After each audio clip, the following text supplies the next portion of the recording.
Day of Infamy is a World War II multiplayer shooter developed by New World Interactive, the same team behind the incredibly popular Insurgency. After the success of Insurgency, the team began work on Day of Infamy, first as a mod, but it later developed into its own game which was released in March 2017. People loved Insurgency for its fast-paced, high-stakes gameplay, which went well with its more realistic elements, such as non-regenerative health, the sharp recoil of guns, and simulation of penetration and shrapnel. Day of Infamy shares a lot of these traits, but in my opinion is a step up in game balance. First off, the major difference between Insurgency and Day of Infamy is that Day of Infamy has a much more focused class system. Allow me to explain. Perhaps the biggest change in gameplay is that ammo types and armor have been removed entirely. This puts all players on even ground and reduces the amount of time a player spends choosing equipment. It also makes choosing the specific gun the player equips much more important. Here, I am the support class. I have 3 options. This is the MG34.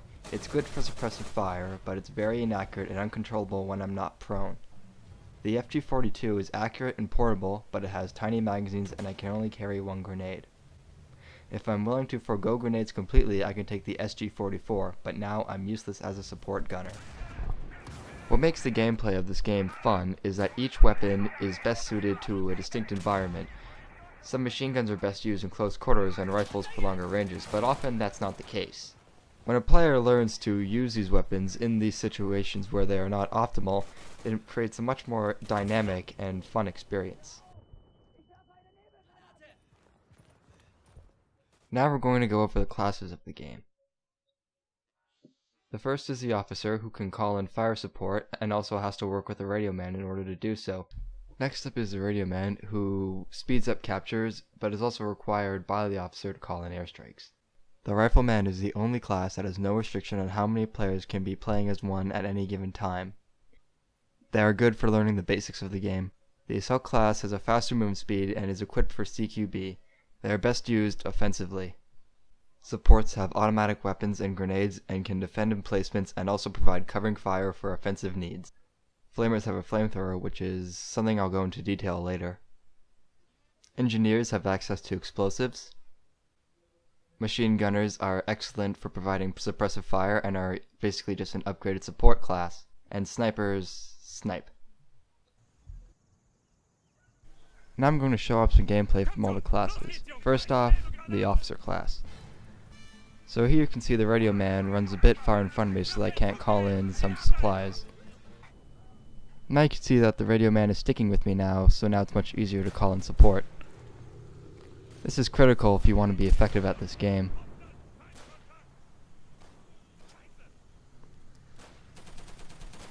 It's in our best interest to keep each other alive, so you can see how the radio man is usually guarding me while I peek my head out. Now we're just sitting back and waiting for the airstrike. So now we're doing some more offensive work, finishing capturing the point. The radio man goes ahead in front of me because he can cap the point faster and I can better cover him with an SMG. Even though he dies, I finish capturing the point, which is great, but I still die, which is unfortunate, but at least we got the point. Now we're much closer to the front lines, so we're holed up in this little apartment here. So as you can see, there's basically only one way into this alcove, which is the staircase, so he's going to guard me while I order these attacks. So now that the bombing has come in, we're going to push into the point, and hopefully we can take it. Unfortunately, no.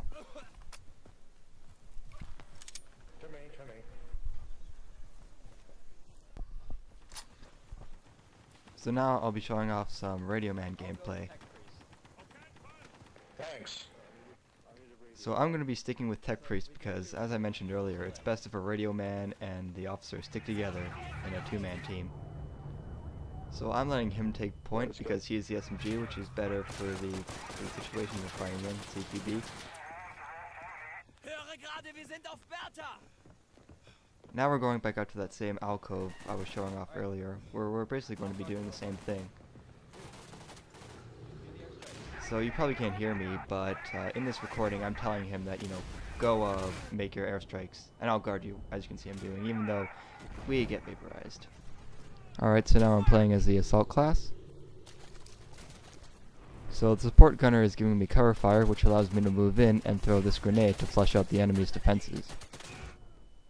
Alright, time to move in. One down. Okay, let's try that again. So now I'm approaching from the other side. I'm going to try to flank the enemy from the rear and take out most of their entrenched defenses, namely their machine gunners. I take out their officer, which is very good because now they can't call in support.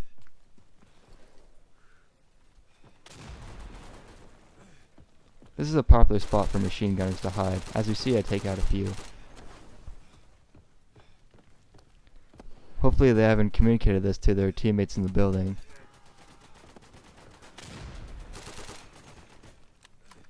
So as you can see, I managed to get a drop on one of them.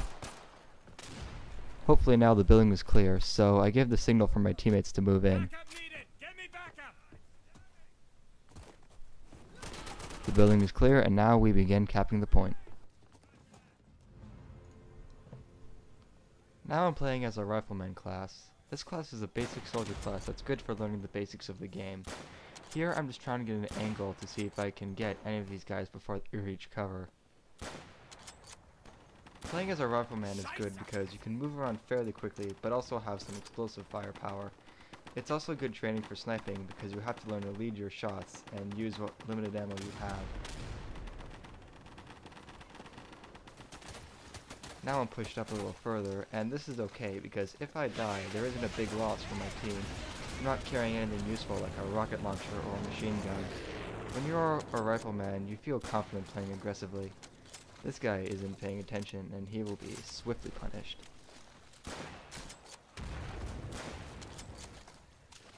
A rifleman can also choose between using normal grenades or rifle grenades, but if you choose rifle grenades, you can also pick up normal grenades. This is a great way to maximize your fire output. Being a rifleman might not have the same prestige or excitement as other classes, but in the right hands you can still be a great teammate. Now I'm playing as a support class. The support can be great for offense if you have good map knowledge. The enemies are trying to counterattack, so I fire through the wall, which hopefully kills a few of them. The small magazine punishes me for being so liberal with my ammo. Supports have to be careful about ammo management.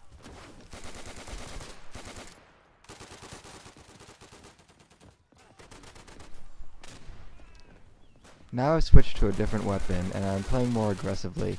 The long reload times of my weapons make me cooperate with my teammates to cover me while I reload, and in return, I give suppressive fire and stay entrenched. Playing as a flamer is much more complicated than it seems, as the flame will bounce off walls which can rebound back towards you, and enemies can also blow up your tank to cause an explosion blocking off the area. In the right hands, a good flamer can clear out entire buildings by himself. The biggest problem is that you don't get enough ammo for your backup weapon. I think if you got 2 more mags and half the flamethrower ammo, it would be much more balanced for the more open maps. As you can see, I'm doing a pretty good job blocking off the enemy advancement.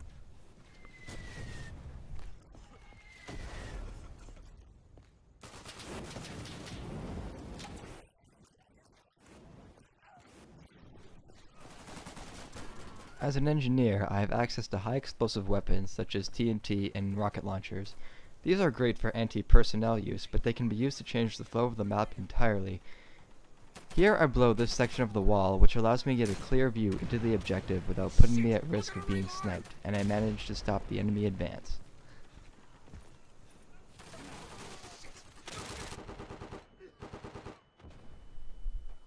Engineers have access to TNT, as well as rocket launchers.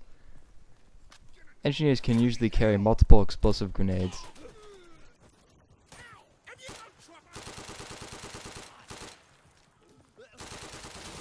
You see that the enemy is holed up there, so I flush them out with a rocket. Most players choose engineers for their explosives. If you learn where these destructible walls are on the map, you can be a very useful teammate.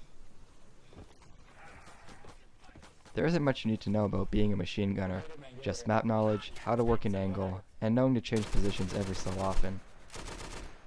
A good machine gunner can cut down an entire wave of enemies. Machine guns are useless when not mounted, so don't think about playing Rambo. You need to work with your team in order to be effective. Communication and finding where the best spot to be is key for playing this role.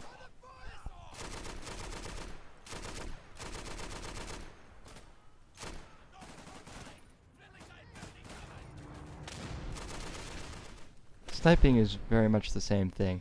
Map knowledge and just learning how to lead your shots is all you really need to be effective in this role. The most important skill to have, by far, is learning how to be effective in close quarters. These maps can be very tight, and so it's important to learn how to work with what tools you have.